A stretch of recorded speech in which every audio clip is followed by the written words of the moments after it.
Good morning बच्चों, फिर से स्वागत है आपका अनिल ढाका क्लासेज में।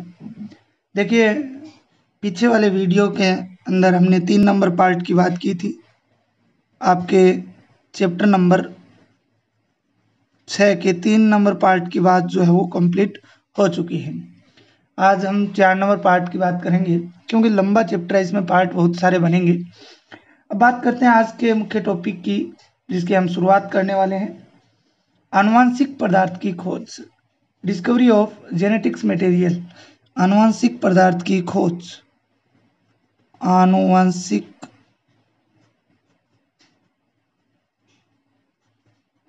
पदार्थ की खोज। और यहाँ से प्रश्न जो है वो निश्चित रूप से परीक्षा में पूछा जाता है, क्योंकि हम लोगों को इतना पता है कि आनुवांशिक पदार्थ जो है वो डीएनए होता है। लेकिन आनुवांशिक पदार्थ, इस डीएनए की खोज किस प्रकार से हुई, किसने की, कब की और किस प्रकार से की, उस पूरी प्रक्रिया की बात हम लोग इस वीडियो के अंदर करेंगे। आराम से इसको समझना, बिल्कुल इजी सा टॉपिक है, आप लोगों को आसानी से समझ में आएगा।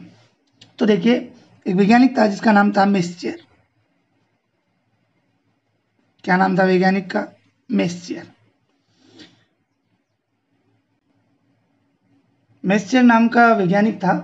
इनके द्वारा न्यूक्लियन व मेंडल के वंशागति सिद्धांतों द्वारा, इसके द्वारा न्यूक्लियन एवं जो ग्रेगर जॉन मेंडल द्वारा जो वंशागति के सिद्धांत दिए गए, उनके द्वारा यह सिद्ध हो पाया कि डीएनए आनुवांशिक पदार्थ के रूप में कार्य करता है। किसके रूप में कार्य करता है? डीएनए जो है वो आनुवांशिक पदार्थ के रूप में कार्य करता है। किसके रूप में? आनुवांशिक पदार्थ के रूप में कार्य करता है। ठीक है। इसके बाद अगर बात करें, लेकिन ये डीएनए आनुवांशिक पदार्थ के रूप में काम करता है, इसके बारे में कोई पुख्ता प्रमाण नहीं थे। इसके कारण ये बहुत वर्षों तक जो एक विवाद का विषय रहा था कि आनुवांशिक पदार्थ डीएनए ही किस प्रकार से होता है। तो डीएनए के आनुवांशिक पदार्थ होने के पक्ष में बहुत सारे प्रमाण दिए गए, जिनमें से हम जिस प्रमाण की बात करेंगे वो प्रमाण आपके हैं। सबसे पहले आपकी किताब में दिया हुआ है रूपांतरीय सिद्धांत,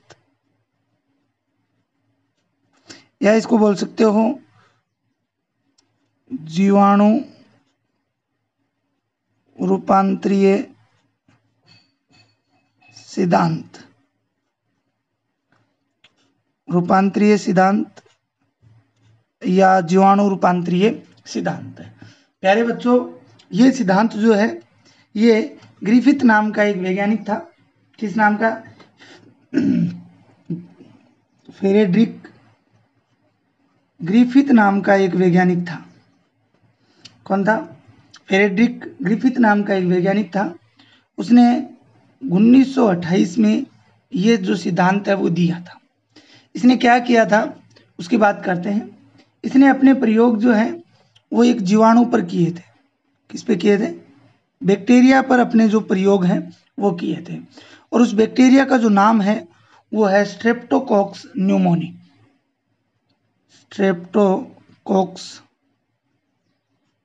स्ट्रेप्टोकोक्स न्यूमोनी, इस जीवाणु पर इन्होंने अपने प्रयोग जो है वो किए थे। और इस जीवाणु के कारण आपको पता ही है कौन सा रोग हो जाता है? न्यूमोनिया रोग जो है वो हो जाता है। कौन सा रोग होता है? न्यूमोनिया रोग हो जाता है। इसके संपर्क में आने से कौन सा रोग होता है? न्यूमोनिया रोग जो है वो होता है। तो जो फ्रेडरिक ग्रिफिथ थे, इन्होंने 1928 में इस स्ट्रेप्टोकोक्स न्यूमोनी जीवाणु पर अपने प्रयोग जो है वो किए थे।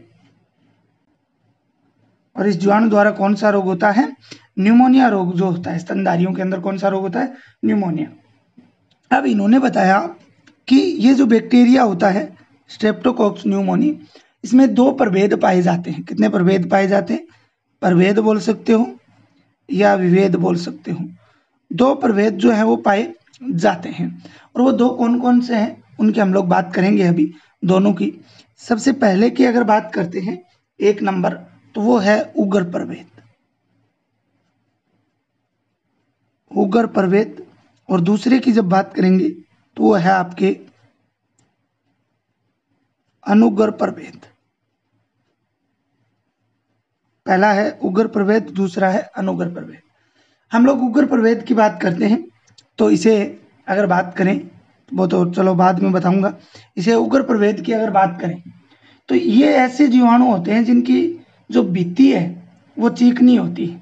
भित्ति कैसी होती है? जो वॉल होती है वो चिकनी होती है। कैसी होती है? चिकनी होती है, अर्थात हम लोग बोल सकते हैं कैसी होती है? स्मूथ होती है। ठीक है। इसके कारण ये जीवाणु जो है वो निमोनिया रोग उत्पन्न करते हैं। अगर ये उग्र प्रभेद वाले जीवाणु अगर शरीर में प्रवेश कर जाएं तो निमोनिया रोग जो है वो होगा। निमोनिया रोग जो है वो होगा। इन्हें स्मूथ होने के कारण एस थर्ड प्रभेद भी कहा जाता है। इसे क्या बोला जाता है? एस थर्ड प्रभेद भी कहा जाता है। तो आप लोग इसको भी याद रख सकते हो। इसके बाद हम बात करते हैं अनुग्र प्रभेद की। तो इसकी जो भित्ति होती है वो खुरदरी होती है। भित्ति कैसी होती है? खुरदरी होती है। ठीक है। खुरदरी मतलब रफ होती है। ठीक है। इसके कारण इसमें ये न्यूमोनिया रोग अगर अनुग्र प्रभेद प्रवेश करता है शरीर में तो न्यूमोनिया रोग जो है वो नहीं होगा। रफ होने के कारण इसकी वॉल, इसके कारण इसे आर सेकंड प्रभेद भी कहा जाता है। तो शॉर्ट में आप एस थर्ड और आर सेकंड जो है वो याद रख सकते हो। एक उग्र प्रभेद हो गया और एक अनुग्र प्रभेद हो गया। बात करते हैं, अब ये दो प्रभेद दिए थे, दोनों के बारे में आपको मैंने बता दिया। अब अगर बात करें तो फ्रेडरिक ग्रिफिथ जो थे 1928 में, उन्होंने अपना जो प्रयोग था वो चूहों पर किया था। अपना प्रयोग किस पे किया था? चूहों पर किया था। अपने प्रयोग के लिए किसको चुना था? चूहों को, क्योंकि बाकी अन्य स्तनधारी को नहीं चुन सकते थे।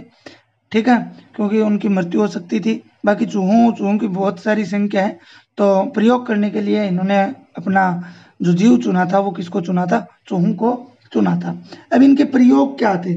प्रयोग की बात करते हैं एक एक की, कि किस प्रकार से इनके जो प्रयोग थे वो रहे थे। सबसे पहले अगर बात करें तो इन्होंने क्या किया भाई? चार प्रकार के प्रयोग इन्होंने दिखाए, और वो चारों क्या थे उनकी हम लोग बात करेंगे। मैं चारों लिख देता हूँ, 1 2 3 और 4। 4 प्रयोग इन्होंने किए। इन्होंने सबसे पहले क्या किया? जब इन्होंने जो अनुग्र प्रभेद है, कौन सा प्रभेद? अनुग्र प्रभेद कौन सा है? Are second. आर सेकंड को इन्होंने इंजेक्शन में भरकर और चूहों को लगाया। किसको लगाया? चूहों को लगाया। और इन्होंने देखा चूहों में किसी प्रकार का जो है न्यूमोनिया रोग नहीं होता है। चूहों में क्या नहीं होता है? न्यूमोनिया रोग जो है वो नहीं होता है। ठीक है। और चूहे जो है वो क्या रहते हैं? जीवित रहते हैं। चूहे क्या रहते हैं? जीवित रहते हैं। क्योंकि हमने यहाँ पे पढ़ा था अनुग्र प्रभेद होता है आर सेकंड, उसकी सतह जो है वो चिकनी, भित्ति जो है वो चिकनी होती है, इसके कारण न्यूमोनिया रोग जो है वो नहीं होता है। अब बात करते हैं हम दूसरी कंडीशन में इन्होंने क्या किया। इस बार ऊपर तो इन्होंने अनुग्र प्रभेद लिया था, इस बार इन्होंने उग्र प्रभेद लिया। और उग्र प्रभेद को क्या बोला? एस थर्ड इंजेक्शन के अंदर इन्होंने लिया और बाद में इन्होंने उसी प्रकार से चूहों में लगाया, तो चूहों में न्यूमोनिया रोग हो जाता है। चूहों में कौन सा रोग हो जाता है? न्यूमोनिया रोग हो जाता है। और चूहे जो हैं वो क्या हो जाएंगे? मर जाते हैं। चूहे क्या हो जाते हैं? मर जाते हैं। समझ रहे हो बात को? क्योंकि उग्र प्रभेद जो है उससे न्यूमोनिया रोग होगा और चूहे जो है वो क्या हो गए? मर गए। इसके बाद में हम बात करें तीसरी कंडीशन में।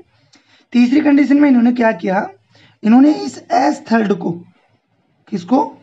एस थर्ड को लगभग 60 डिग्री सेंटीग्रेड तापमान पर गर्म किया। क्या किया? गर्म किया। इस तापमान पर यह लगभग मृत हो जाता है, अर्थात मृत एस थर्ड को इन्होंने इंजेक्शन में भरकर चूहों में प्रवेश करवाया और चूहे जीवित रहे। चूहे क्या रहे? जीवित रहे, मरे नहीं। क्योंकि जो अनुग्र पदार्थ था जीवाणु के अंदर वो तापमान के कारण क्या हो गया? नष्ट हो गया। तो चूहे क्या रहे? जीवित रहे। लास्ट कंडीशन की बात करें तो लास्ट कंडीशन जो थी वो ये थी कि इन्होंने इस बार क्या किया, R सेकंड लिया, मतलब अनुग्र प्रभेद लिया, प्लस इन्होंने मृत एस थर्ड लिया। मृत क्या लिया, एस थर्ड, मतलब एस थर्ड यहाँ पे मृत लिया था, 3 नंबर चूहे जीवित रहे थे। इस बार इन्होंने R सेकंड भी लिया साथ में और एस थर्ड भी लिया, वो भी मृत। ठीक है, अब इन्होंने देखा जैसे ही चूहों में इंजेक्ट किया तो इन्होंने देखा चूहों में न्यूमोनिया रोग हो जाता है और ये मर जाते हैं। चूहों में न्यूमोनिया रोग हो जाता है और ये चूहे क्या हो जाते हैं, मर जाते हैं। तो इस प्रयोग, इस लास्ट प्रयोग के आधार पर 4 नंबर पर कि भाई ऐसा क्यों हुआ, हमने 1 नंबर पे केवल R सेकंड लिया था, तब ऐसी कंडीशन नहीं आई थी। 3 नंबर में भी हमने मृत एस थर्ड लिया था तो भी चूहे जीवित थे, पहली कंडीशन में भी जीवित थे। तो फिर अब ऐसा क्या हुआ कि 4 नंबर में हमने दोनों मृत वाले जिनसे चूहे जीवित रहे थे दोनों को साथ मिलाकर अगर चूहों में प्रवेश करवाया तो चूहे मर कैसे जाते हैं। तो इस प्रयोग के आधार पर ग्रिफिथ ने यह निष्कर्ष निकाला कि जो गर्म किए गए एस थर्ड की कोशिकाएं, ये गर्म किया हुआ एस थर्ड की कोशिकाओं में से कुछ रूपांतरित करने वाले पदार्थ जो है वो अनुग्र प्रभेद R सेकंड द्वारा ग्रहण कर लिए जाते हैं, जो अनुग्र प्रभेद को क्या कर देते हैं, उग्र प्रभेद में रूपांतरित कर देते हैं और चूहों में जिससे न्यूमोनिया रोग हो जाता है और चूहे मर जाते हैं। कैसे, देखिए ग्रिफिथ ने फिर बताया, ग्रिफिथ ने क्या बताया, देखिए कि 4 नंबर कंडीशन को देखते हुए उन्होंने बताया कि जब हम इस प्रकार से ये कंडीशन लेते हैं तो इसमें क्या होगा, इस मृत एस थर्ड से कोई रूपांतरित कारक जो है, कोई रूपांतरित कारक जो है वो अनुग्र प्रभेद में प्रवेश कर जाएगा। किस में प्रवेश कर जाएगा, R सेकंड में, और यह R सेकंड किस में रूपांतरित हो जाएगा, उग्र प्रभेद में रूपांतरित हो जाएगा। और जैसे ये उग्र में रूपांतरित होता है तो न्यूमोनिया रोग जो है वो हो जाएगा और चूहे जो हैं वो मर जाएंगे। ठीक है, ये इन्होंने बताया। लेकिन ग्रिफिथ ये नहीं जानते थे कि कौन सा कारक इस उग्र प्रभेद में रूपांतरित करता है। कि भाई अब देखिए एस थर्ड के अंदर तो बहुत सारे पदार्थ थे, जैसे कार्बोहाइड्रेट भी है,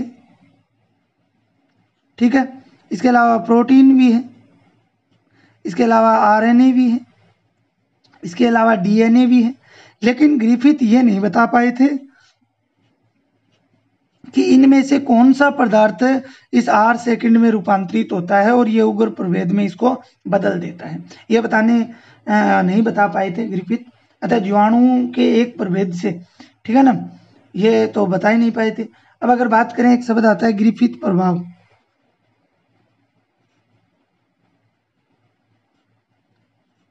कि जीवाणुओं में एक प्रभेद से दूसरे प्रभेद में रूपांतरण को ही क्या कहा जाता है, ग्रिफिथ प्रभाव या जो है जीवाणु रूपांतरण कहा जाता है। तो प्यारे बच्चों, ये ग्रिफिथ का प्रयोग था। कंडीशन 4 कंडीशन मैंने आप लोगों को बताई, बिल्कुल इजी सी, आप लोग आसानी से इनको, कोई ज़्यादा कुछ है ही नहीं, सिर्फ आपको ये स्ट्रेप्टोकोक्स न्यूमोनिया याद रखना है और इनके बारे में अच्छी तरह से बताना है। अब अगर हम लोग बात करें आगे, तो किस प्रकार से आगे इस आनुवंशिक पदार्थ डीएनए के बारे में कैसे पता चला, तो उसकी बात करते हैं। तो दूसरा जो नियम था उसमें कई वैज्ञानिक थे, उसमें क्या थे, कई वैज्ञानिक थे, जिनकी अगर हम लोग बात करें तो एवेरी, पहला वैज्ञानिक का क्या नाम है, एवेरी, दूसरा था मैक्लियोड,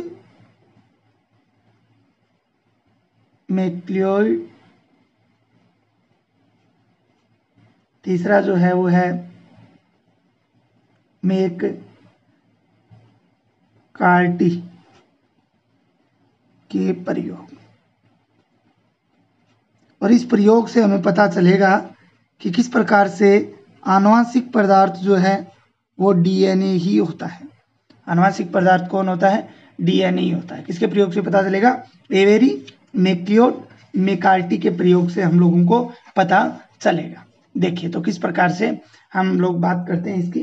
इन वैज्ञानिकों ने ग्रिफिथ के प्रयोगों को जीवों में ना करके, भाई ग्रिफिथ ने अपने प्रयोग चूहों के अंदर किए थे, मतलब ऑर्गेनिजम्स के अंदर किए, लेकिन इन वैज्ञानिकों ने अपने प्रयोग जीवों में ना करके इन विट्रो, पात्रे या पात्रों के अंदर किए। किसके अंदर किए?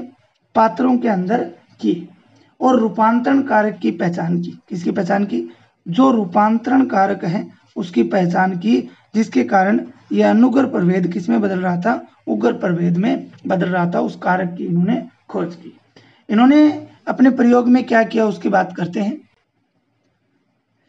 देखिए इन तीनों वैज्ञानिकों की अगर बात करें तो इन्होंने अपने प्रयोग के लिए सबसे पहले तो जो आर सेकंड था, क्या था? आर सेकंड जो अनुग्र प्रभेद था, इसका संवर्धन तैयार किया। इसका क्या तैयार किया? संवर्धन तैयार जो है वो किया। और संवर्धन तैयार करने के बाद में इन्होंने क्या किया? जो उग्र प्रभेद था S30, उस उग्र प्रभेद से इन्होंने कार्बोहाइड्रेट, प्रोटीन, आरएनए व डीएनए को अलग किया। ठीक है, किस किस को लिख देता हूं मैं? कार्बोहाइड्रेट, प्रोटीन, आरएनए और डीएनए को क्या किया? इन्होंने अलग किया।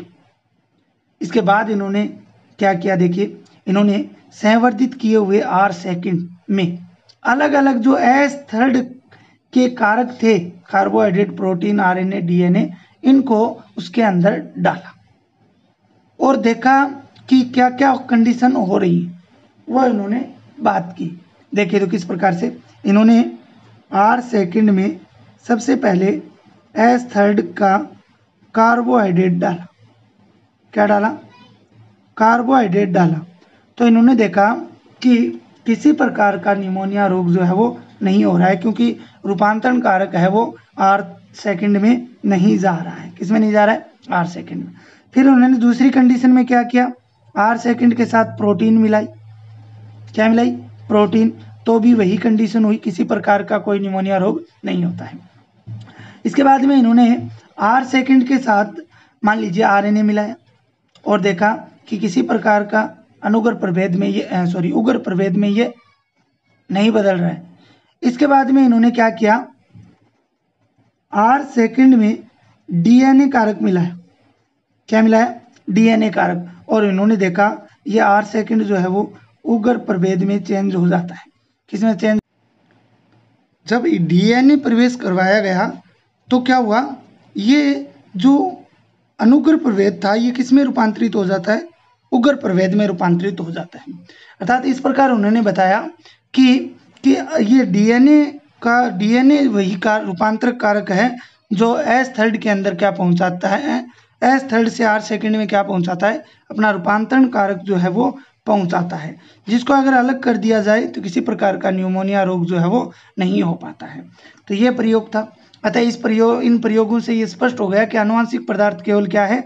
डीएनए है, बल्कि ना तो कार्बोहाइड्रेट है, ना ही प्रोटीन है, ना ही आरएनए है। कौन सा है? केवल और केवल डीएनए है। यहाँ बने जो S3 है वो में सभी लक्षण जो है वो किसके रहेंगे? उग्र प्रभेद के समान ही थे। इसके बाद में बात करें तो इन वैज्ञानिकों ने प्रयोग के प्रमाण की पुष्टि के लिए इस बात का भी पता लगाया कि प्रोटीन का विघटन करने वाले जो एंजाइम है, देखिए आपको मैं सीधा सा स्पष्ट बताता हूँ। यहाँ पर आइए आप कि 3 चीज़ें आपको बताता हूँ कि एक तो प्रोटीन का विघटन, प्रोटीन का पाचन जो है वो प्रोटीएज एंजाइम द्वारा होता है। किसके द्वारा? प्रोटीएज एंजाइम द्वारा होता है। आरएनए की अगर बात करें तो वो होता है राइबो न्यूक्लिएज एंजाइम द्वारा। किसके द्वारा? राइबो न्यूक्लिएज एंजाइम द्वारा होता है। और डीएनए की अगर बात करें तो डीएनए का डीऑक्सी राइबो न्यूक्लिएज एंजाइम द्वारा होता है। तो इन वैज्ञानिकों ने क्या किया? इस परिणाम की पुष्टि के लिए क्या किया? इन्होंने पता लगाया कि प्रोटीन का विघटन करने वाले एंजाइम प्रोटियोज व आरएनए का पाचन करने वाले एंजाइम राइबोन्यूक्लियस इस रूपांतरण को प्रभावित नहीं करते हैं। ये किसी प्रकार से इस रूपांतरण को क्या नहीं करते हैं? प्रभावित नहीं करते हैं। अतः रूपांतरण पदार्थ आरएनए एवं प्रोटीन न होकर कौन होंगे? डीएनए होगा, क्योंकि इन्होंने जब डीएनए का पाचन करने वाले एंजाइम डीऑक्सी राइबोन्यूक्लियस एंजाइम को डाला तो इन्हें पता चला कि रूपांतरण जो है वो क्या हो जाता है, बंद हो जाता है। रूपांतरण क्या हो जाता है, बंद हो जाता है। तो प्यारे बच्चों, इस प्रकार से एक तो रूपांतरणीय सिद्धांत हो चुका है आज आपका, और एक एवेरी मैक्लियोड और मैकार्टी का जो प्रयोग था उसकी बात हमने कर ली है। तो इस प्रकार से ये दोनों ही इंपॉर्टेंट हैं। प्रश्न आता है कि आनुवांशिक पदार्थ की खोज के बारे में आप क्या जानते हो। आनुवांशिक पदार्थ की खोज के संबंध में जो प्रयोग किए गए थे उनको विस्तार से समझाइए। यह प्रश्न आता है रूपांतरणीय सिद्धांत क्या है, जीवाणु रूपांतरणीय सिद्धांत क्या है, एवेरी मैक्लियोड मैकार्टी का प्रयोग क्या था, और डीएनए ये आनुवांशिक पदार्थ है, ये आप किस प्रकार से कह सकते हो। तो इस प्रकार के प्रश्न जो है वो परीक्षा में पूछे जाते हैं। तो आज के लिए इतना